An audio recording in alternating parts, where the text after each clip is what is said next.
No es cierto lo que ellos están manejando. Y sería una vergüenza dejar a esa justicia que emita un juicio que no es correcto y que yo creo la mayoría no lo cree. Buenas noches. Es comprensible el dolor y es entendible la indignación por las dos personas muertas en Aguascalientes. Pero al momento, 2 días después, nadie puede probar que una tercera persona haya estado presente en el lugar del crimen. Si solo eran 2 personas, si solo fueron 2 personas, se puede hablar de que la versión de la Fiscalía de Aguascalientes es una mentira nacional. Y la versión más sencilla, muchas veces es la más posible. Una persona asesinó a la otra y luego se suicidó. Familiares, amigos e integrantes de la comunidad LGBT no creen en la versión que la Fiscalía de Justicia de Aguascalientes tiene sobre cómo habría ocurrido el asesinato del magistrado Jesús Ociel Baena. De acuerdo con la investigación pericial, el asesinato de Jesús Ociel ocurrió tras una discusión con su pareja Dorian Herrera. Esto luego de que ambos llegaron por la madrugada a su casa en Aguascalientes de un viaje que tuvieron a Oaxaca. Dorian habría atacado a Jesús con una navaja de rasurar. Nuestra mecánica de los hechos es de que comienza una diferencia o, pienso yo, una discusión de ellos estando en la cama. Desciende, el magistrado va herido con una de esas 19 heridas que llevaba, porque la número 20, que no es específicamente quizá la que se pueda contar en el orden cronológico, pero sí, una de las heridas es la mortal, que es la provocada en la yugular, sí, en su cuello. El fiscal aseguró que en 2 de sus dedos Dorian tenía heridas, presuntamente por manipular la navaja. ¿Y después esa persona, el asesino en este caso, se suicida? Sí, asciende a la parte de la recámara. Vemos, encontramos huellas de un pie, tanto izquierdo como derecho, y después observamos que desciende, Ciro. Nosotros calculamos que subió por otra navaja más, y utilizando una navaja él se provoca una herida en la parte frontal de su cuello, una herida bastante fina, amplia, que le provoca la pérdida de su vida. Ambos cuerpos quedan en la parte inferior a centímetros prácticamente uno de otro. La Fiscalía de Aguascalientes reiteró que, de acuerdo con las cámaras de seguridad del fraccionamiento, no entró nadie más a la casa y confirmó que Dorian Herrera había consumido drogas. Una de las personas mató a la otra y luego se quita la vida. Y luego se quita la vida. Esa es la síntesis, fiscal.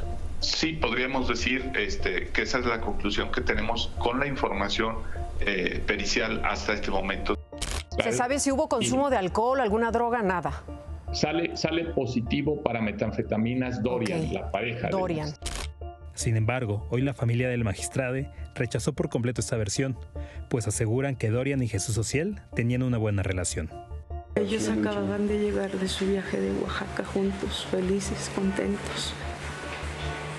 Nosotros hablamos con él el domingo en la noche, llegando del aeropuerto.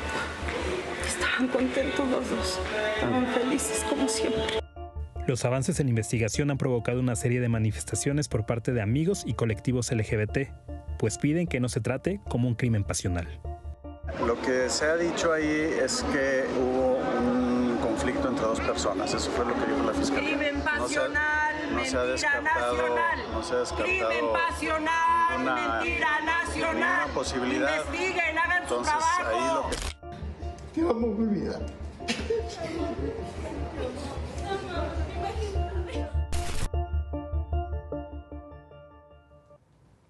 Bueno, ¿quién era Dorian Herrera, la pareja del magistrado? De acuerdo con un perfil realizado por Excelsior, Dorian se desempeñaba como abogado, tenía 37 años, había sido modelo, no muchos años atrás. En 2012, cuando tenía 26 años, Dorian participó en el concurso Mr. Model México como representante de Aguascalientes. Él compartía en sus redes sociales fotografías de sus viajes, ahí tenemos algunas, y sin embargo su relación con Jesús Ociel no era tema, no era motivo en sus perfiles. Los cuerpos de Jesús Ociel Baena y de Dorian fueron despedidos en una misa de cuerpo presente en la Catedral de Aguascalientes. Los familiares, los amigos, los féretros fueron cubiertos con la bandera de la comunidad LGBT. Los dos féretros también fueron llevados al lugar donde trabajaba la magistrade, al Tribunal Electoral de Aguascalientes. Ahí le rindieron un homenaje y le dieron una larga ovación. Héctor Salvador Hernández, magistrado presidente del tribunal, lamentó la pérdida y dijo que la magistrade se destacó por su preparación, interés y trabajo continuo. Aquí en la Ciudad de México, tanto en el Senado como en Cámara de Diputados, se guardó un minuto de silencio por la muerte del magistrade Ociel Baena. Los senadores pidieron que el caso lo atraiga a la Fiscalía General de la República, varios de ellos, y el grito el comentario de muchos de ellos fue no creer la versión, la primera hipótesis más que versión que está dando la autoridad de Aguascalientes. Me sumo al llamado de todas las movilizaciones del día de ayer, que un crimen pasional es una mentira nacional. Y queda la pregunta, la hacíamos al principio del programa, ¿por qué es una mentira nacional si hasta el momento solo se ha documentado la presencia de 2 personas en el lugar donde se dieron los hechos? La aparición de una tercera, cuarta, quinta persona cambiaría totalmente esta versión, pero si solo se trató de 2 personas, ¿en dónde estaría la mentira oficial? Vamos a regresar al tema al final del programa. Y de Aguascalientes nos vamos a la zona metropolitana de Guadalajara. Ya pasaron 36 horas del asesinato a quemarropa brutal de Carlos Manuel Flores, el subdirector operativo de la Policía Municipal de Zapopan, y no hay nada, no hay información, no hay detenidos por los hechos. 36 horas después, recordarán cómo lo mataron en una cafetería, en una plaza comercial, al poniente de la zona metropolitana de Guadalajara, en Zapopan. 4 atacantes que estaban ahí, estaban ahí como clientes, los calcularon, lo estudiaron, lo esperaron y lo mataron. La Fiscalía de Jalisco no ha dado información, no hay nada. La organización Causa en Común, por cierto, lleva un registro de policías asesinados en México. En lo que va del año han matado al menos a 370. Es en promedio más de 1 al día. Jalisco es la 5ª entidad del país con más policías asesinados. Y hablando de atentados, hoy ante la Corte Federal de San Diego, el señor Armando Escárcega, conocido como el Patrón, se declaró inocente de los cargos que le imputan en Estados Unidos por mentir para obtener su visa. Con esta declaración de inocencia, Armando Escárcega gana tiempo para no ser deportado a México, para que no lo manden en automático a México. Aquí, como seguramente ustedes lo saben, hay una orden de aprehensión en su contra por asociación delictuosa y tentativa de homicidio, por ser el coordinador del grupo que me trató de matar hace ya casi un año. Por lo pronto, lo que sabemos es que México no ha solicitado la extradición del señor Escárcega, quien se declara inocente y por lo visto con una estrategia para quedarse en Estados Unidos preso, pero no venir a México. Hoy se conocieron los datos de delitos de octubre. De acuerdo con el Sistema Nacional de Seguridad Pública, los homicidios bajaron. Fueron 2.469 homicidios más feminicidios. Es un promedio de casi 80 al día. El mes pasado fueron casi 86. Qué bueno que bajaron. El robo con violencia tuvo un ligero aumento. Se denunciaron 19.485, poco más que el mes anterior. El secuestro en las cifras oficiales bajó casi a la mitad, pero bueno, del mes pasado 100, ahora 49, pero como hacemos todos los meses, pues esa cifra de 49 no tiene nada que ver con la que lleva la organización alto al secuestro, que es muy alto. Sobre la baja en la cifra de homicidios, estos días se ha polemizado si varios de los homicidios se están calificando como desapariciones. Y también desde la renuncia del anterior titular de la Comisión Nacional de Búsqueda se habla, y el propio gobierno lo ha expresado así, que están haciendo un nuevo registro de personas desaparecidas. Hoy la cifra ronda los 130,000. ¿Qué es lo que va a hacer el gobierno? ¿Qué nuevo dato presentará en breve, quizá antes de que termine el año? ¿Cuántos desaparecidos hay en realidad en México?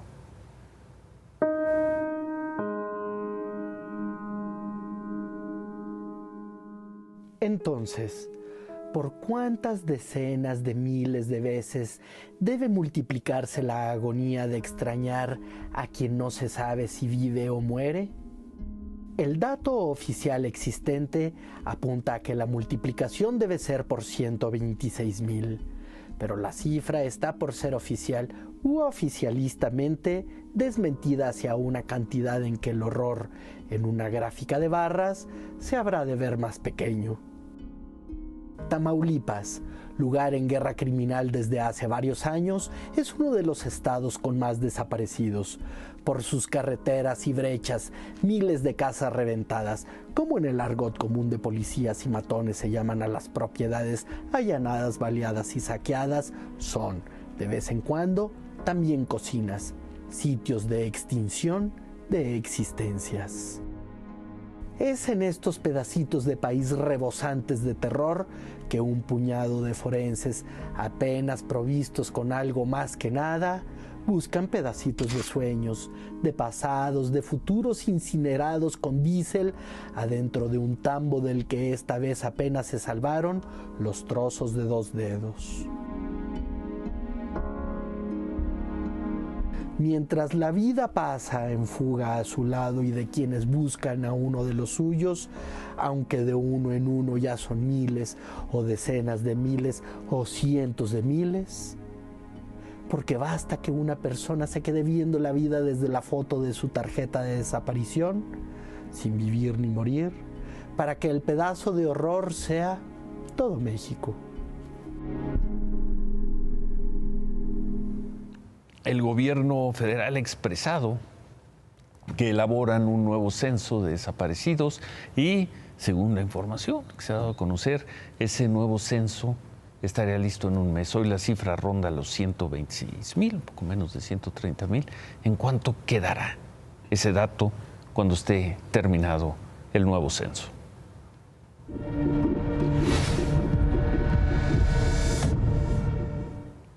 Hace unos días conocimos el caso del abogado Víctor Guzmán. Lleva 6 años en un pleito legal con la madre de su hijo.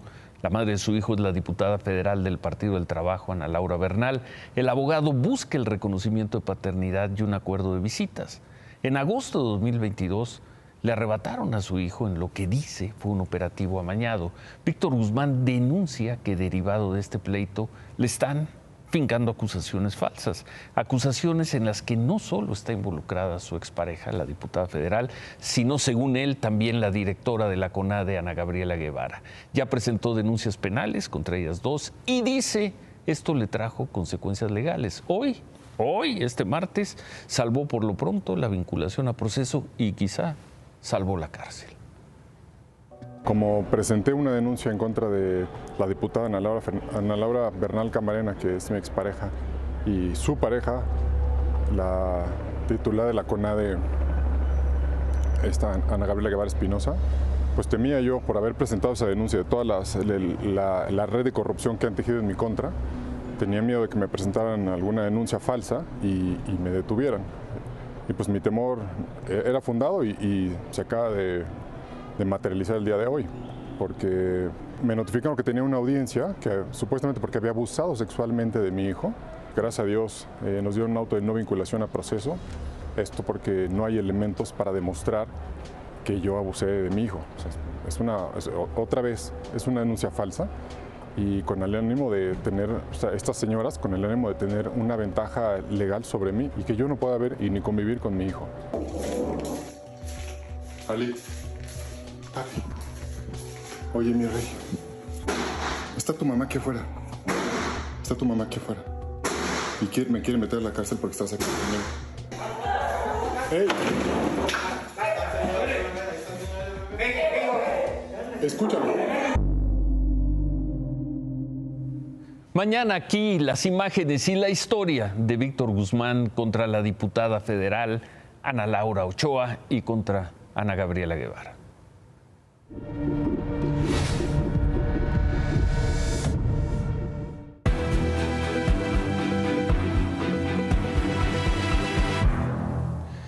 El presidente López Obrador celebró la decisión de Marcelo Ebrard de quedarse en Morena. Celebro la decisión que tomó Marcelo Ebrard, que ha demostrado ser un hombre responsable, consecuente. Es que en esto, por legítimo que sea el interés personal, siempre tiene que ponerse por delante el interés del pueblo. Por la mañana hablamos con Marcelo Ebrard sobre las razones para seguir en Morena y habló sobre las pláticas que tuvo en días recientes con Claudia Sheinbaum. Tuve una conversación con Claudia y yo la vi muy receptiva. Me dijo, bueno, pues coincido con varias de las cosas que dices, con otras no, pero con varias de las que estás planteando sí, puede haber un entendimiento político. Lo que sí le dije es, nosotros somos la segunda fuerza en Morena, según las cifras de ustedes. Entonces, pues que respeten a todas las compañeras y compañeros que están participando y a la gente que piensa como nosotros y que nos apoyó en la encuesta. Más tarde, en una transmisión en vivo en sus redes sociales, Claudia Sheinbaum dijo esto. No puede ser la segunda fuerza, ni la tercera fuerza, ni la cuarta fuerza, porque Morena es una sola fuerza.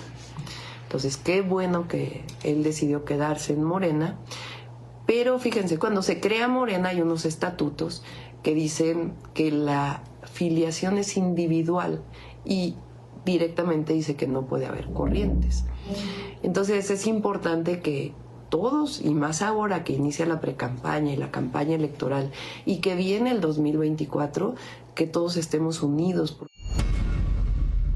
En Morena no hay segundas fuerzas, Claudia Sheinbaum. Xóchitl Gálvez estuvo en el Senado, en el que dijo fue su penúltimo día de trabajo legislativo.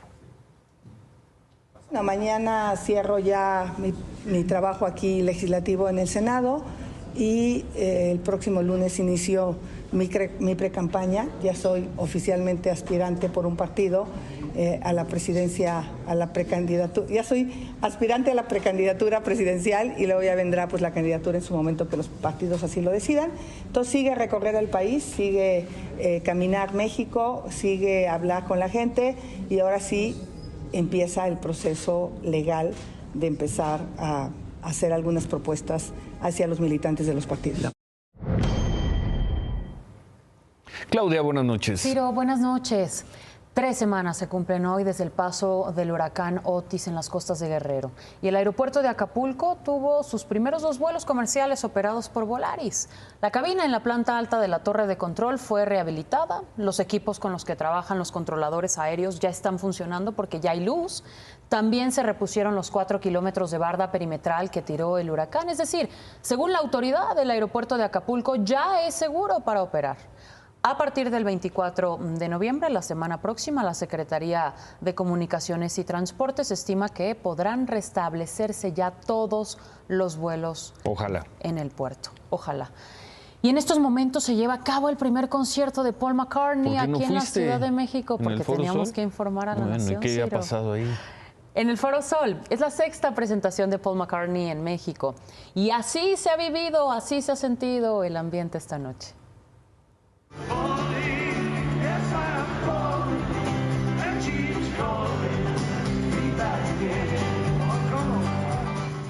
Ya listos, y emocionados. ¿Hace cuánto no en Apol? No, pues nunca, mi hermano. Yo ¿La primera vez? He visto. ¿Canción favorita de los Beatles? Let It Be. Yes, sir. Pero ya empezó el concierto, ¿por qué no estaba adentro? Porque nada más nos alcanzó el boleto para mis 2 hijos mayores, veníamos el cuarteto, pero pues... tratamos de conseguir aquí algo, pero pues no, están muy caros, no alcanzamos. ¿Desde hace cuánto tienes tu boleto? Como desde hace 2 meses. ¿Difícil conseguirlo? Un poco, sí, bastante. ¿Y qué te compraste de merch? Hay una sudadera, una playera y un repujado. ¿De dónde vienes? De Oaxaca. ¿Cuánto tiempo te hiciste desde allá? 8 horas. 8 o 9 horas por ahí.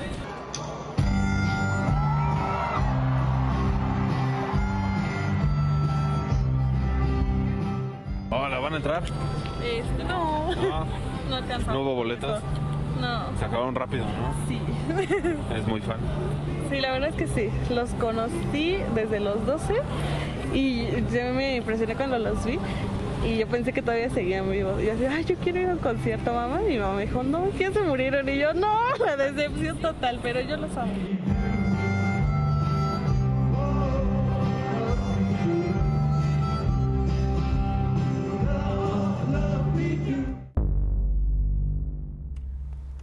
Su segunda participación en el Foro Sol. En 1993 vino por primera vez a México al Autódromo Hermanos Rodríguez. ¿Cómo se llama esta gira?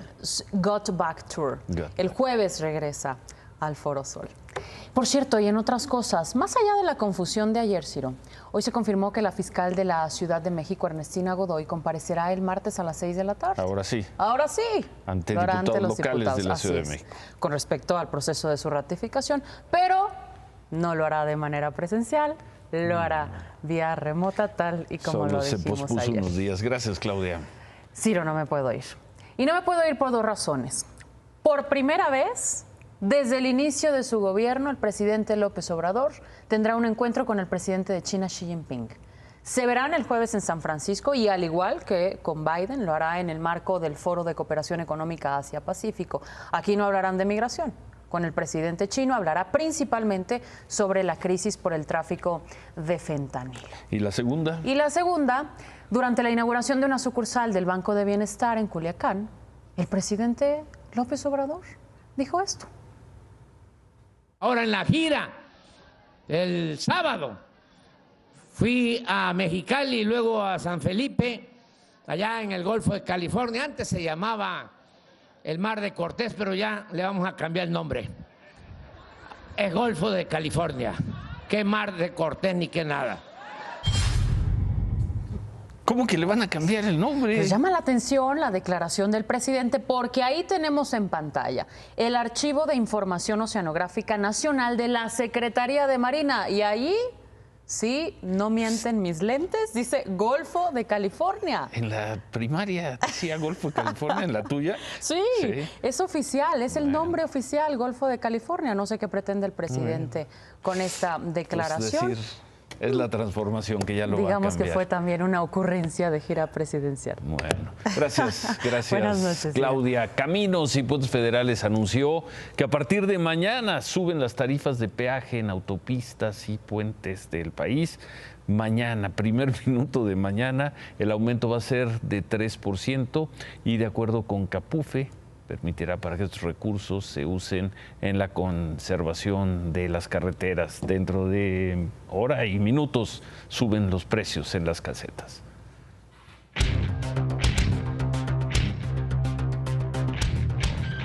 ¿Qué tal, Ciro? ¿Cómo estás? Muy buenas noches.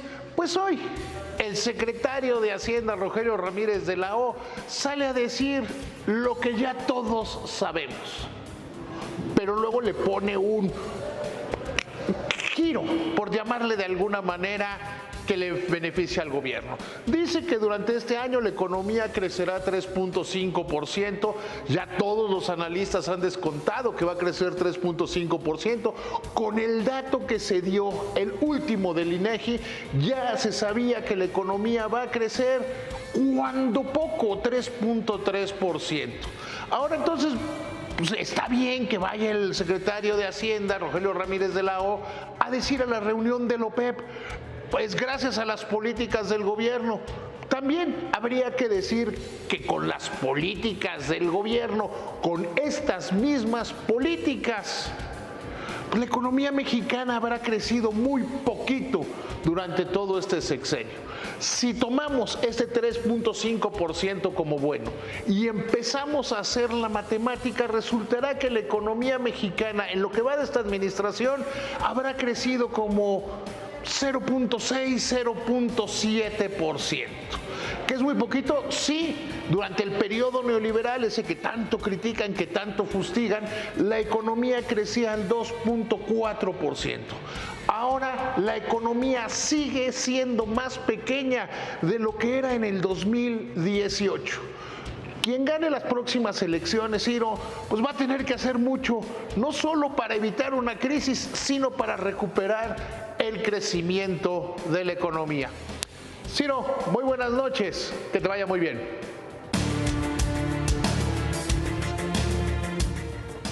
Existe desde hace siglos un principio analítico metodológico conocido como la navaja de Occam. Guillermo de Occam, un pensador religioso inglés, sostenía que muchas veces la explicación más simple suele ser la más probable y la más útil para permitir avanzar y llegar al conocimiento, para llegar a la verdad. Un principio que, por cierto, se sigue atendiendo hoy por los científicos. Si lo aplicamos al caso del magistrade Osiel Baena y la doble muerte en Aguascalientes, no tendría mucho sentido, al menos esta noche, al menos con la información que existe hasta esta noche, no tendría ningún sentido gritar que la versión oficial es una mentira nacional. ¿Por qué? Porque si solo estuvieron 2 personas en el lugar, si nadie ha documentado la presencia de una tercera, cuarta o quinta, ¿con qué argumento se descalifica la versión simple de que una persona mató a la otra y luego se suicidó? Y en los hechos solo se sabe que estuvieron 2 personas. ¿Qué sería lo más probable entonces? Se quedan con ¿Qué importa? Gracias, buenas noches, ánimo.